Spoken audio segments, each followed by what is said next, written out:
Hello, welcome into the Calyx Services Garden. I am Thelma, and in today's video I'm going to be introducing you to a wonderful, easy to maintain plant. Now when you see it, those of you who are in the subtropical regions of Southern Africa and North America, you may be familiar with it, but in our area it is considered exotic. And here is the mystery plant. Take a look at it. Look at the blooms. See how they're borne in clusters?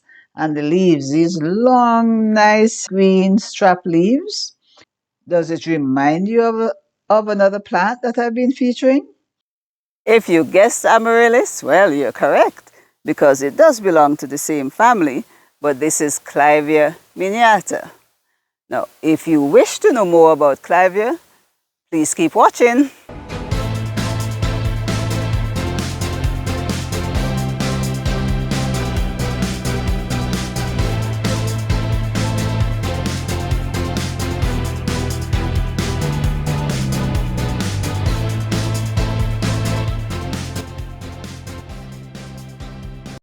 Thanks for staying. Now, I was given my first potted Clivia about 4 years ago, and my aim, of course, was to propagate it and spread it around the garden. But unfortunately, every time I propagated the plant and got 2 or 3 extra ones, there were always friends who came by and persuaded me to share it with them. You know how that is. Well, I had to be very firm to keep 2 plants in the courtyard, not only for my enjoyment, but so that I can grow them over a period of time and develop the content that I can share with you, our viewers.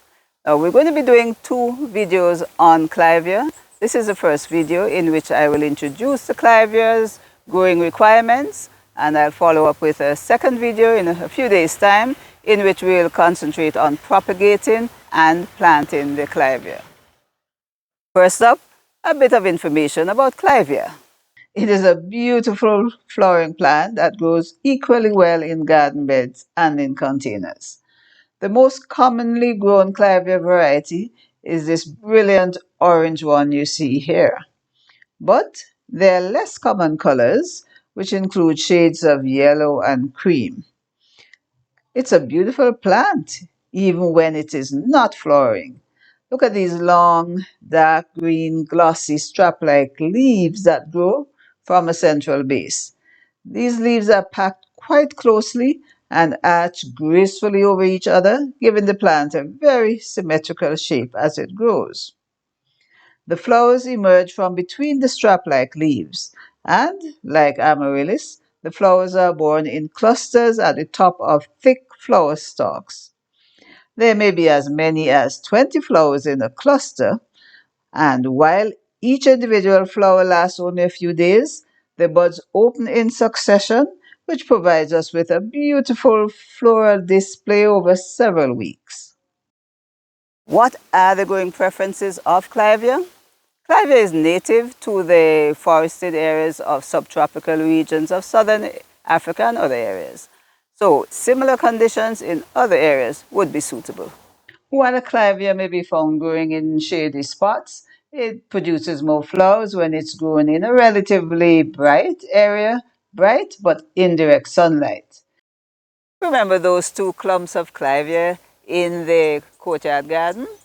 Well, as it turned out, the lighting there was suboptimal. In other words, it wasn't bright enough. In the 2 years those clumps were there, they only bloomed once. And that is why I decided to look around my garden, especially in the front, for maximum effect. I want my Clivia growing in on display in the front garden. So I took a close look and selected an area where the conditions very closely mimics that of a forest floor, in that there is an overarching canopy, and although it is fairly bright, it never gets direct sunlight. While the location has dappled indirect light, which is good, it is rather lacking in soil. And as you can see, it is rocky and sloping. So we used the stones to create a raised bed and filled it with lots of compost, leaf mold, manure, and a small amount of soil. Total depth of the bed is about 10 to 12 inches. Now, these meet Clivia's requirements for free-draining media rich in organic matter, and I expect these young Clivia plants will be happy in this area.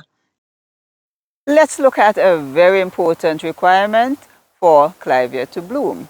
As it turns out, Clivia, just like the amaryllis, requires a very distinct dormant period.